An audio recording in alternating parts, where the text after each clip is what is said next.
This is Peak Productivity, the podcast for Asana lovers and productivity nerds.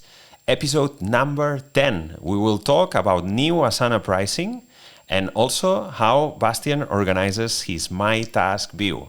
Welcome to Peak Productivity. Hello, ladies and gentlemen. Episode number 10 of Peak Productivity. Good morning, Bastien. How are you? I'm good. How are you? Good. How many episodes do you think we're gonna do? I don't know.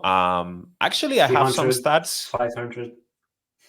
Well, I would say as many as we enjoy doing them. Yeah. I think that this is one of the pleasures of being an Asana consultant and working with people like yourself or like Cesc Artigas that we had in one of our previous episodes, that you share your passion for a tool like Asana and for frameworks and methodologies. And as long as we enjoy, I think it will have a lasting life, peak productivity. Yep. So this few last days we have been quite busy, I think, because Asana had a change in their pricing and the license tiers. We have no more premium business packages. Now it's total different naming, similar pricing. But what are your thoughts about this change?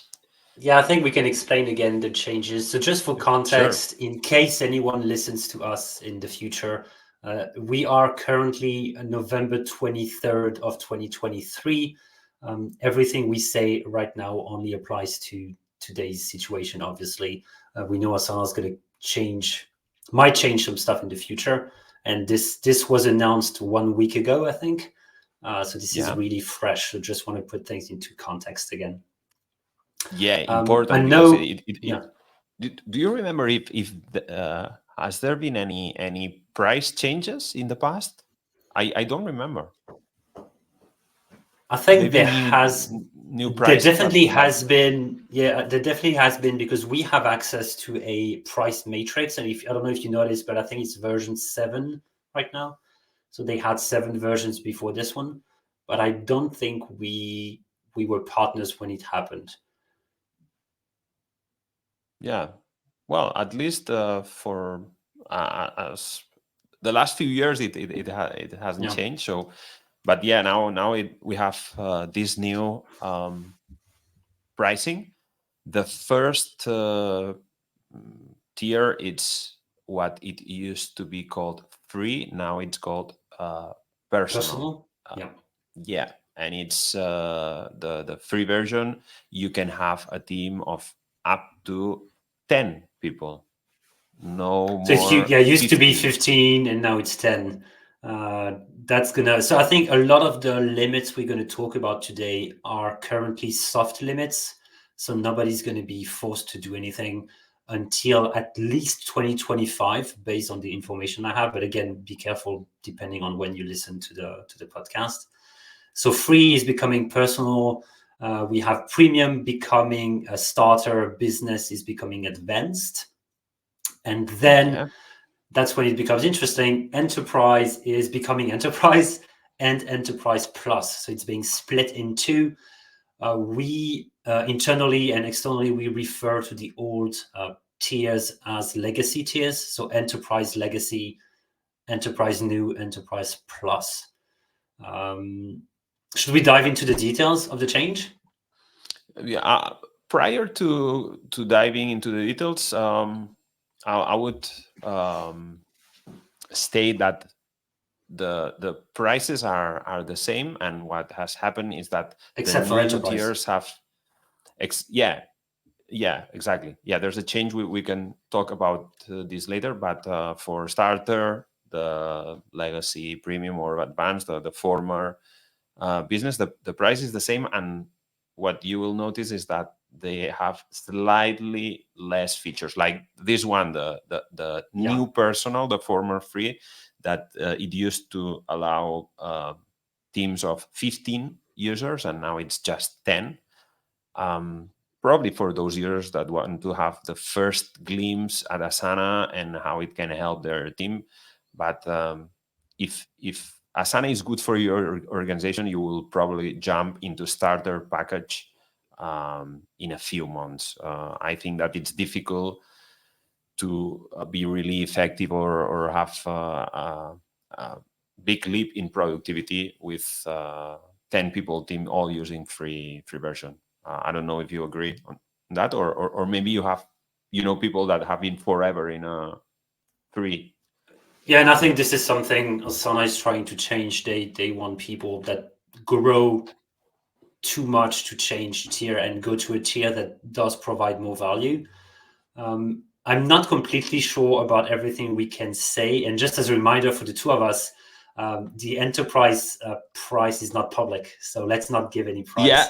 Yeah, it's correct. I always forgot. I Yeah. always forgot. Anyway, so there Yeah. has been a change in price. The enterprise used to be a certain amount, and now you have a cheaper option and a more expensive option.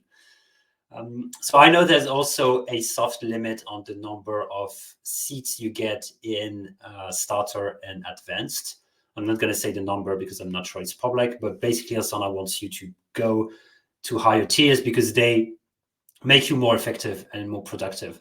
And I know that they had some clients with hundreds and hundreds of users on a premium plan, and it causes a lot of headaches because the premium plan feature set is not tailored for such big organization.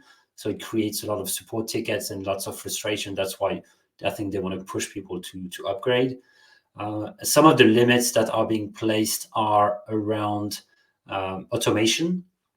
So starter and advanced will have a limit in terms of actions that could run every month.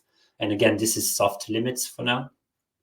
Based on what we've seen and based on the info we have, if it shouldn't impact you that much, that should only impact very specific companies that grow beyond their plan or just use automation very heavily. Even us, we use automation super heavily, and we are right below the threshold of the advanced plan. And we really use automation a lot. So I think most people will be fine with those limitations. I think the other limit is portfolios. That's the biggest one. Based on the info we have, premium, so the starter will have access to a light version of portfolios, which is good. They can get a taste of the feature. And the advanced plan will have a limit. I'm not completely sure. I don't want to talk about the limit specifically. I can share to be. Yeah, I know to the make number, sure but I don't know if we can say the number. Yeah, to make sure we are on the safe side of our NDAs, I open the public pricing Perfect. page. Yes. So I will only share numbers that are on Asana pricing page. The number of portfolios for advanced plans is 20. The limit is 20 portfolios. When it comes to automations per month, when you are using rules, the starter price has 250 automations per month. Let's remember that if you are in the starter pricing, the rules are quite limited. So 250 might be enough. And again, that's the number of actions being run. So if you have one rule, one trigger, 3 actions, every time it runs, it's going to count 3 towards the threshold. Correct. And the automations per month for the advanced package is 25,000. So it's 100 times what you get on the starter package. And as you mentioned, it should be enough for, I would say, 99% of the teams or organizations using the starter package. But the challenge we're going to see in the upcoming weeks is that if you get closer to the limit, even if you go above the limit, I think it's not going to be super easy for you to understand which rule actually ran a lot and where you can do some cleanup.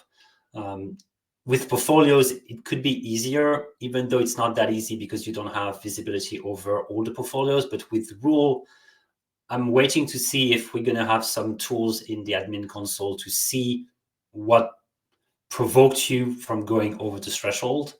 If we don't have this info, that's going to be quite hard and a bit frustrating.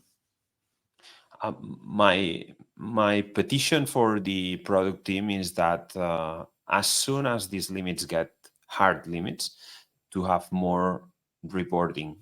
Yes. For instance, if you use Zapier, you have more detailed reporting when it comes to the zabs and the amount of tasks you are running, and which zabs are using more tasks, and you can adjust the amount of tasks that you use by switching on or off.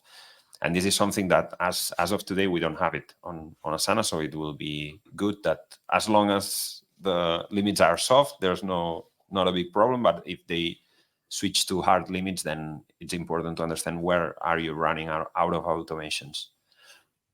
Another thing that is important is that both starter and advanced pricing are limited to 500 teammates. I don't know if you.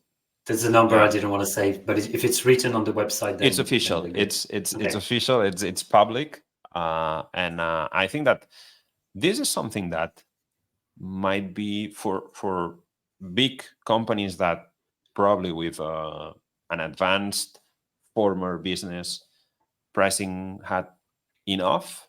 Now they'll have to switch to enterprise. We will not disclose the price of enterprise, but with this branch of enterprise and enterprise plus, we have a more affordable enterprise plan than it was before. So probably these organizations that are bigger than 500 members will have it easier to jump to enterprise.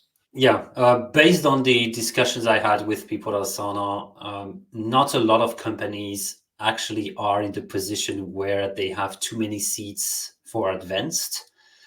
And I think if you grow beyond 500, you just need some of the stuff available with enterprise, guest management, SAML, all of those things that can really help you on a daily basis to manage the account.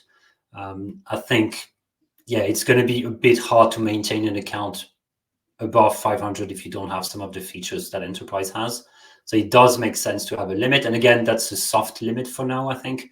I'm not sure what the strategy is or the dates are for an actual forced migration. I'm not sure that's going to even happen at any time.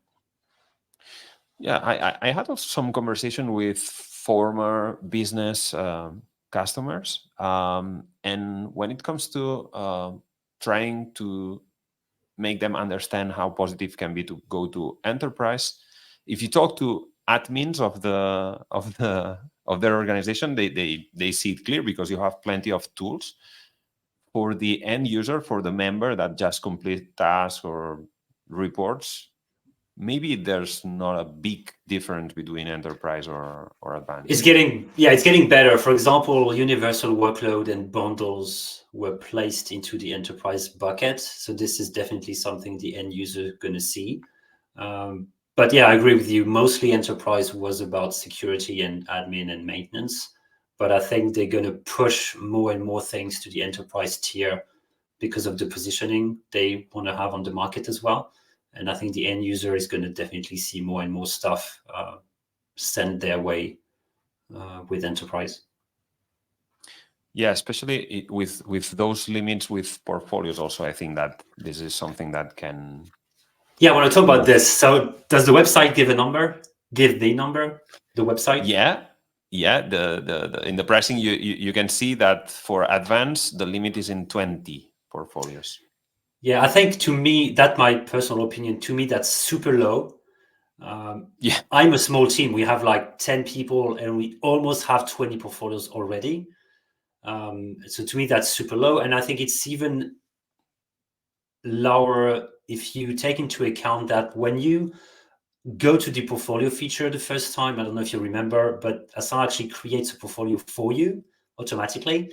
If everybody does this, then you have one portfolio per person automatically. yeah. And based on what I recall from the documentation I've seen, those actually count towards the threshold as well. To be confirmed, obviously. We're trying to be very cautious here. Yeah. So I think a lot of people will reach that number of 20 portfolio, and I'm hoping the bar will be raised somehow, but we'll wait and see. And again, this is a soft limit for now. Yeah, I think that it's, to be honest, I don't know if you have the same feeling, but from the conversations we had with Asana product team and Asana partners, managers, and all the Asana representatives, I think that they are aware that this is a quite a big leap forward, and starting with these soft limits, with the 2 year or a year and a half before switching everyone to the new pricing. I think that the company is in a very flexible position, and their ears and eyes are open um, to see what's the feeling with these new thresholds, these new feature packages. Do you feel the same? Definitely, but I think the hard work is going to be on our side, the consultants, especially because some of the features will not be available to legacy tiers. We don't know exactly which ones. We do have a few hints, but some of the upcoming features in the future will not be available to legacy tiers. So as a consultant, when you look at a client account, instead of having 3 tiers, you now have 7 tiers, because you have the legacy 3 ones, the four new ones, and they have different feature set. So that's becoming quite hard. Yeah, and also there's some A/B testing. So maybe you have two Well, yeah, clients that yeah, are in the same tier, but they have, yeah. for instance, now I discovered some accounts that have the collaborators next to the complete button Asana on top. Inc. has this. Yeah, I'm a member of the Asana official account, and that's what's happening. The collaborators are at the top, not at the bottom. Yeah, And I just want to go back to portfolios, because I think if you place a hard limit on the number of portfolios, you need to offer the opportunity to archive them. Because the problem is, portfolio is a way to attach custom fields to project. So if you delete a portfolio, you effectively remove data from the project. And this is something I actually made a note about this morning. I have to check, but I'm pretty sure if you delete the portfolio, the fields attached to the portfolio disappear. I'm not completely sure. I have to check, but it might be harder for you to get those data. So if you can't archive a portfolio, then you have to delete them. So you might be losing some data along the way. And again, those are soft limits for now, but we'll see what's happening when a hard limit is being placed. yeah, and probably one of the use cases for portfolios was using it as a, let's say, as a plain folder for projects. So Yeah. you can have a portfolio, and there you have the projects of one client or of one of your markets. This is for advanced users. This is no longer viable, because you have to be um, very Yeah. frugal, let's say it that way, with the use of portfolios, and use them only in those cases that you need to consolidate data under one entity. Yeah, we'll see. It's going to take us a couple of weeks or months to get accustomed to the new tiers and the features, and I think things will keep evolving anyway. So we'll talk again about this. Sure. Let's move on. And I don't want to miss the opportunity. If you follow Asana forum, you will see new posts from Bastien every week, and one that it came to my mind is the one about the new sections for the My Task view. And when I asked Bastien before starting the recording, he said that even that post is just 3 days old, it's already obsolete. So, Bastien, how do you Yeah. suggest, or So how do you use My Task? yeah, I just want to clarify this. I think it's a good use case. So initially, a couple of years ago, when I was by myself, when I wrote something, I would publish this right away on the forum. I created a company called I Do. My team grew. We are about 12 people now. So when I create content, I actually hand it off to my team. They improve the content. They place it in a content factory that we have. Placing the tasks there will actually generate subtasks for each of the channels we want to publish this piece on. The problem we had is that I had so many ideas for content. I started creating lots of content, and the team couldn't keep up and publish everything as I was going. So we ended up with a lot of content being ready, but only being published weeks or even months later sometimes. So we put in place a new routine where I would check the content before it gets published, just to make sure it's still up to date. And I think that one fell through the cracks because it doesn't apply anymore. And I changed again after changing again the sections of my tasks. I think the post you refer to talks about sections being top priority, important, secondary. That's the way Yeah. I triage things in my tasks.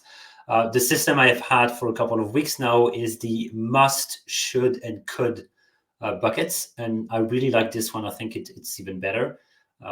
It's just a change in wording. It's not that big of a deal, but yeah, I changed again. And the recently assigned are on top or below this? Recently assigned is below the must option. Yeah. Okay. I think that this is what makes a difference. If people who are viewing or listening us, the default mm, view is when you have the recently assigned task on top, so you can, as Bastien said, you can triage the tasks that people assign to you.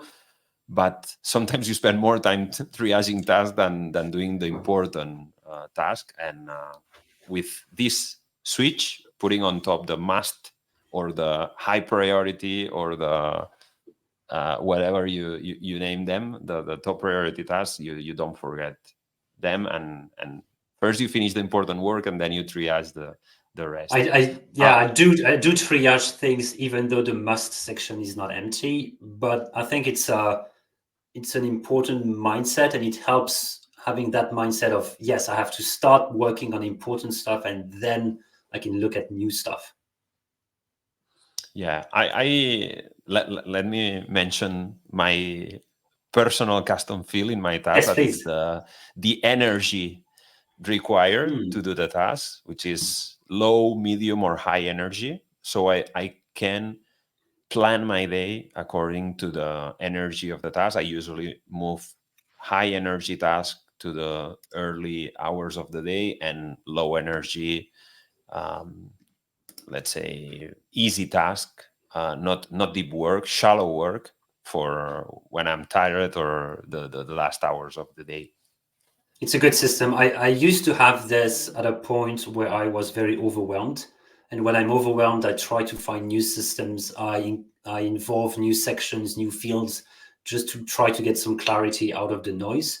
But I did not keep this drop down because it required too much work to maintain. But if you have a lot of tasks, I think it's a good system.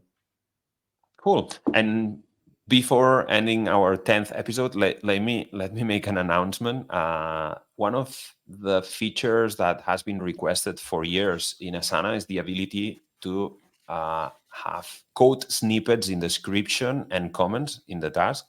This is something that we don't have yet organically. So Asana doesn't allow you to paste code snippets in the description. So Volcanic, our team has created a Google Chrome extension called CodeSana.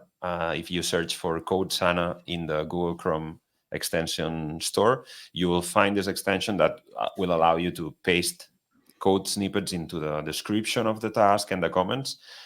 It's in version 1, so all the feedback, all the comments will be welcome. Cool.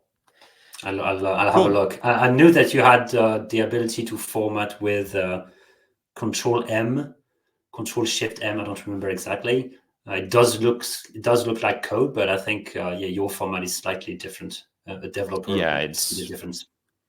it's more the format is, let's say, more advanced than Okay, what cool. Asana offers.